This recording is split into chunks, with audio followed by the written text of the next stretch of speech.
Hello, my name is Biz and I'm the trainer for the Selenium WebDriver Level 1 course. Organizations are increasingly adopting open source tools and technologies over proprietary tools mainly due to budget constraints. And additionally, open source tools are very powerful these days as well. They are providing various features when it comes to test automation. Hence, there is increased demand in the market for tools like Selenium, Appium, JMeter, etc. In these 2 days, I am going to cover Selenium core concepts. WebDriver programming can be done using various languages like Ruby, Java, C Sharp, Python, etc. But we have chosen Java as our preferred candidate because it is hot in the market. Java with Selenium is um, used as the platform in many organizations, and that's why we are teaching Selenium with Java. I'll be sending materials on Java and installation instructions prior to the commencement of the course, so students should go through those materials and make themselves familiar. And they should also follow the installation instructions and install Eclipse and Java in their laptops if they use their own. The objective of this course is to enable students to build a solid foundation in Selenium, and the intended audience is obviously beginners because we have designed this course for the beginners who want to learn Selenium from the scratch.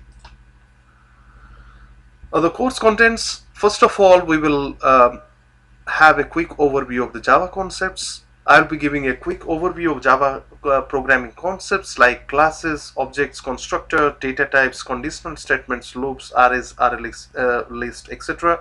So if you don't know anything, then you can possibly learn. But please remember, this is a Selenium course, and that's why I will just be touching these concepts and will not be covering these concepts in detail. And then there is course contents for Selenium. I'll be giving a Selenium overview and architecture. I'll be talking about various Selenium tools, what are RCS capabilities, and then I'll be giving overview of WebDriver. I'll be mentioning where the documentation of WebDriver lies, how to download Selenium WebDriver, how to create WebDriver projects, and then I'll be giving overview of Firefox driver, iExplorer driver, and Chrome driver classes, which are the essential classes for driving browsers like Firefox, IE, and Chrome. And I'll be teaching how to open a browser window in Firefox and what are the common issues, how to open a browser window in Internet Explorer and Chrome. I'll be explaining how to navigate to URLs, various methods like get, navigate, how to view the page source, how to inspect the elements on the page, what are the browser tools available in the market right now, what are the inspection methods in Firefox, Firebug installation and usage. I'll be explaining how to inspect elements using Chrome driver tools and IE developer tools as well. Various features in browser tools like copying XPath and CSS features, etc.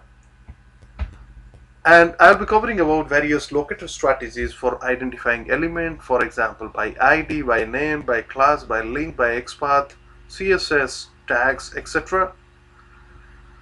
And I'll also be touching the concepts on best practices in selecting locator strategies. There are certain best practices when using locator strategies. I'll be explaining that. Then XPath is very important when it comes to identifying elements. So I'll be teaching XPath concepts. I'll be explaining what are the absolute and relative XPaths and what are the guidelines on creating XPaths using different properties of elements. I will also be teaching about Firepath tool. I'll be explaining CSS concepts, and I'll be giving guidelines on creating CSS using different properties of the elements. And then Then I'll be also teaching the concepts of integrating JUnit in Selenium WebDriver project. So here I'll be talking about the importance of JUnit in WebDriver, how it can be used for creating automation frameworks. I'll be giving overview of this one. I'll be explaining how to download the JUnit jar files, how to add the build path, how to create and run WebDriver JUnit test, various annotations, various associations present in JUnit.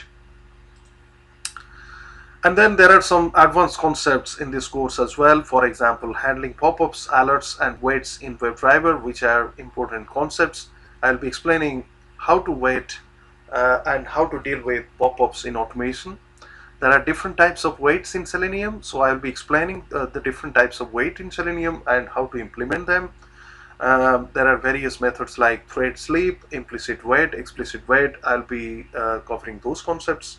I'll be covering how to handle pop-ups, how to handle alerts, confirm boxes, prompt boxes, etc. The unique features of this course is automation will be done using real websites, and students will be creating and running practical tests as the course moves. As I will be teaching, the students will be practicing those tests using real-time websites. So that's definitely the unique features of the course. Um, I have more than 16 years of experience in IT, and I'm working as an automation consultant in a premier IT organization. I always provide real-time examples to make the students understand the applications of the concepts learned.